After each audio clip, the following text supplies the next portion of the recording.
Hey, how's it going, friends? Thank you for tuning in to VR Revelations. It is December 16th, year of our Lord 2022.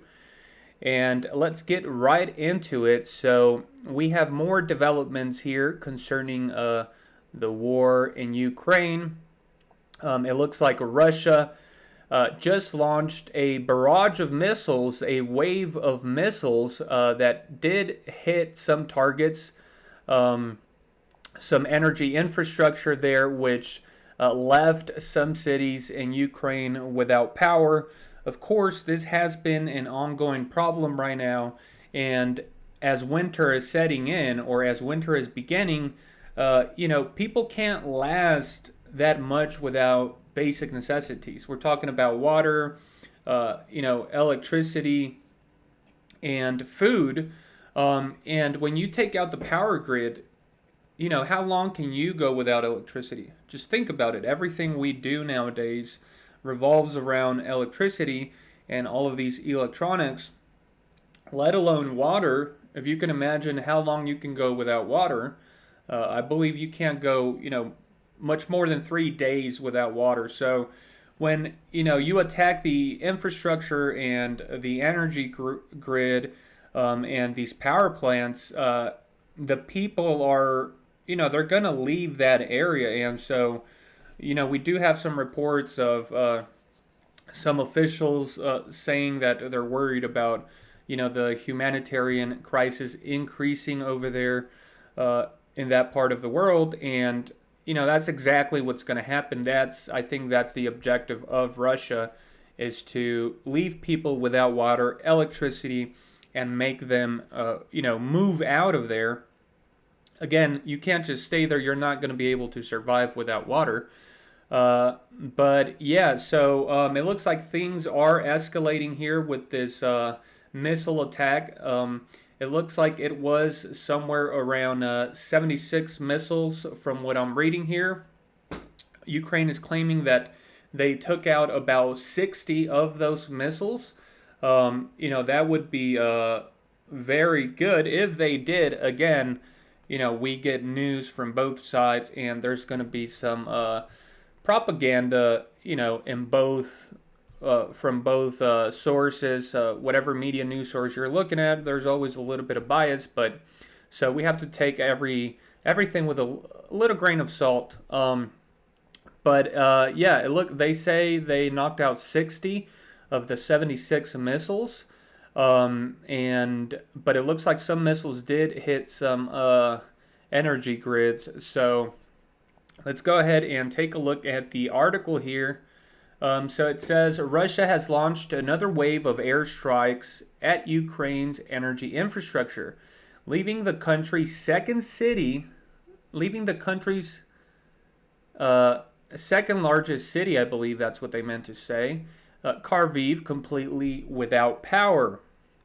So, there's people living in the city in Kharkiv, and it looks like they are now without power. So, this is the live UA map, and as some people have stated, this website here is, pro-Ukraine, but, they have these minute-to-minute news here, and they also show where attacks are taking place. As you can see here on the map, all these are missile strikes here. These battery defense systems here are symbolize that they shot down missiles in that area. And then here on the right side, you have minute-to-minute news. So you can see an hour ago here, it says PMC Wagner mercenaries captured Yakovlivka village east to Bakhmut.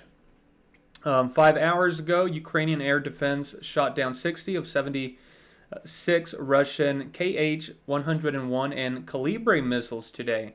So it looks like that took place 5 hours ago, the news that I'm reporting here. So yeah, that was today, Friday. Looks like the Ukrainians woke up to a missile wave here. But I wanted to show you this city that was left without electricity. So it looks like it's Kharkiv. I know that's going to be over here towards the northeast side of Ukraine, over here closer to the border of Russia, I believe. And if we actually zoom in here, we can see the area a little bit closer. But yeah, all these people in this area pretty much around here. As you can see here, here's Kharkiv. If you can see the little hand here, let me actually focus it in. Here we go. Okay, so if we zoom in, we can see Kharkiv is right here. And pretty much this is a giant city in this area, and they were left without electricity. According to these reports, it says Kharkiv's mayor says there's been colossal destruction. Okay, colossal. Put an emphasis on that word. That pretty much means like absolute destruction of infrastructure in the city, and has urged residents to be patient. Again, you got to remember we're in the middle, not the middle, we're starting winter. So the cold is yet to come. And, the patient is asking them to be patient. 2 people have died in the central city of Kryvyi Rih, and another has been killed in Kherson in the south, officials say. About 9 power stations have been hit across the country, says Ukraine's energy minister. 60 out of 76 missiles were shot down before hitting their targets. Again, if that's true, that's pretty impressive.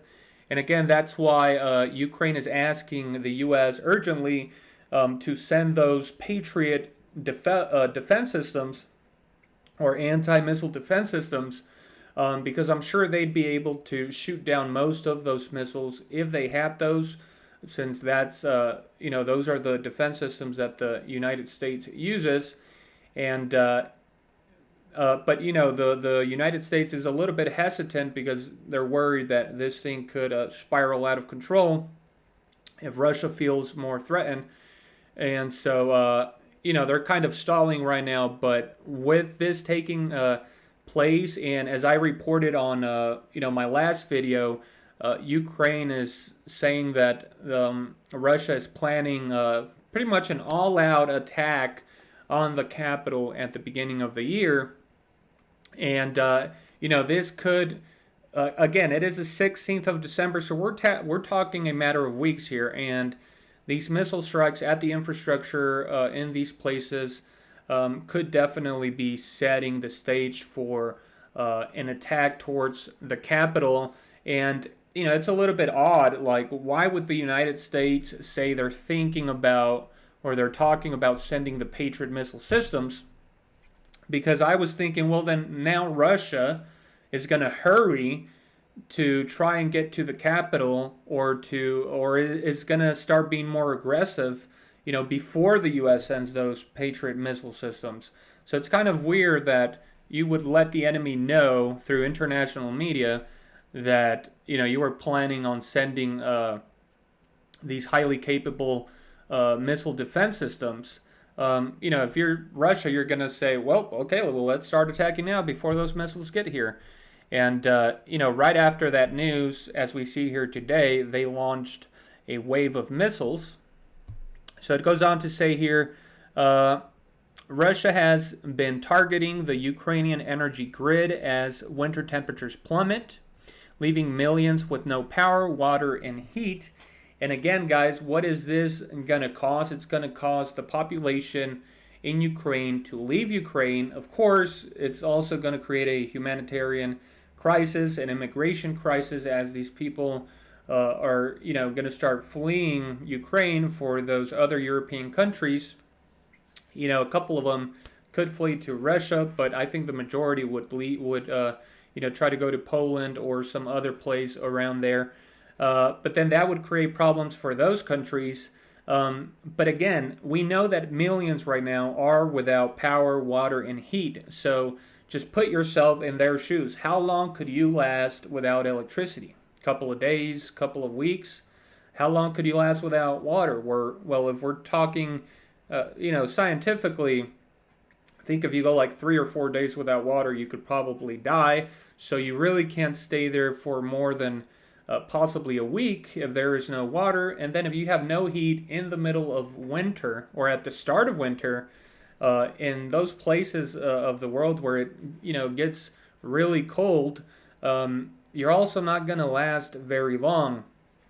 And then imagine having missiles flying overhead and the threat of war. Uh, you can just imagine how terrible the situation is for those people as me and you sit here, talking about the news. So, if you are religious, if you are a person that believes in a higher power, such as I do, as I believe in the Bible and Jesus Christ, then I would definitely recommend that you pray for these people that really have no say in what's going on right now. But the article goes on to say, meanwhile, Ukraine has accused its enemy of planning a wide-ranging ground offensive for early in the new year, despite recent setbacks on the battlefield. So again, that's the video I covered yesterday, I believe. Ukraine is pretty much saying that I guess they've uncovered plans somehow that Russia is planning a new attack on the capital that is supposed to be a major attack. There's also rumors that Belarus might join the war and that they could be attacking from their country, which is closer to the capital, while the Russians are coming in from the east north, which could create sort of a pincer move and pretty much hit the capital from two sides. Again, meanwhile, the capital and all these other areas are being softened for the invasion in the new year, as Ukraine has reported. And the Russians could be trying to, get the populace to flee out of there before this major military maneuver here. And then we have the U.S. Pretty much saying they're getting ready to send more advanced defenses to Ukraine. So again, I don't know why that they would make that public or if it leaked, but that's pretty much giving the Russians the heads up to hurry up with their operations before the Ukrainians possibly get these systems that would stall the war and give the Ukrainians more time to prepare with the military that they have left. All the meanwhile, you have Russia saying that they've put nuclear missiles on standby, and that all this is risking the the probability of nuclear use or nuclear missiles. And if the U.S. keeps sending these weapons, I could see Russia using some of their smaller nuclear bombs to take out targets without the need of all these other missiles. And so, the way things are going here, it's not looking good for Ukraine. Zelensky, I think, said yesterday in Telegram that the Russians are pretty much destroying everything in front of them. And even if they do get, missile defense systems like the Patriot system, that's not going to be enough. Again, nothing is going to be enough short of a direct support from another major country like the United States, the UK, France, and all these other powers that are supporting Ukraine.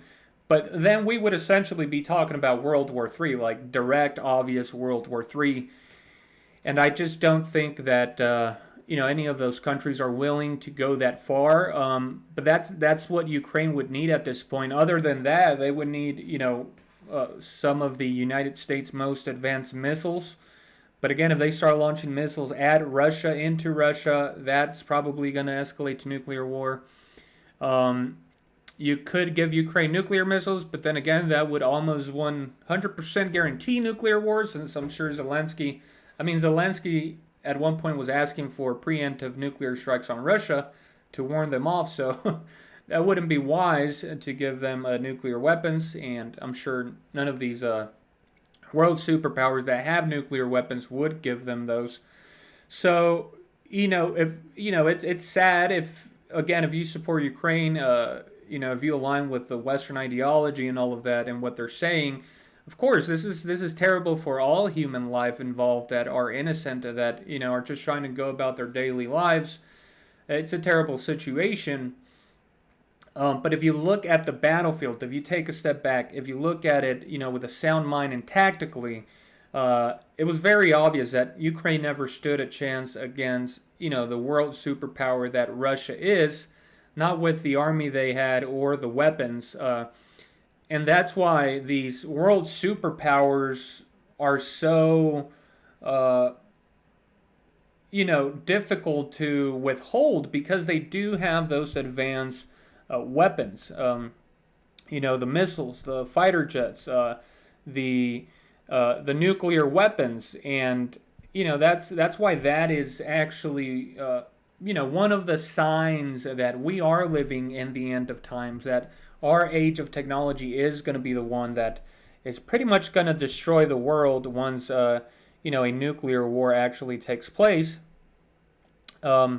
Just as Einstein predicted, that World War IV would be fought with sticks and stones. However, there won't be any more wars after that, according to biblical prophecy. But yeah, this is all escalating here. Ukraine is warning of a capital attack here at the beginning of the year, and it looks like Russia is intensifying their attacks here. Right now, all Ukraine can do is literally just wait and see if the U.S. is going to send those Patriot systems. But again, that's Russia warned about that. So what do, right? If you're the United States, then you just sit there and not send them, and then you're going to look weak. You're just going to look like you gave up on Ukraine. That's going to decrease the morale of the Ukrainian soldier, and it's just going to precipitate the, the advance of the Russians towards the capital. But yeah, let me know your thoughts and comments down below. Make sure you give the video a like and make sure you subscribe for future news coverage. That's going to be it for this video. If more news develops as the day goes through, I will be dropping more coverage on this. So thank you for tuning in to VR Revelations. The truth is stranger than fiction. Have a wonderful day, and God bless.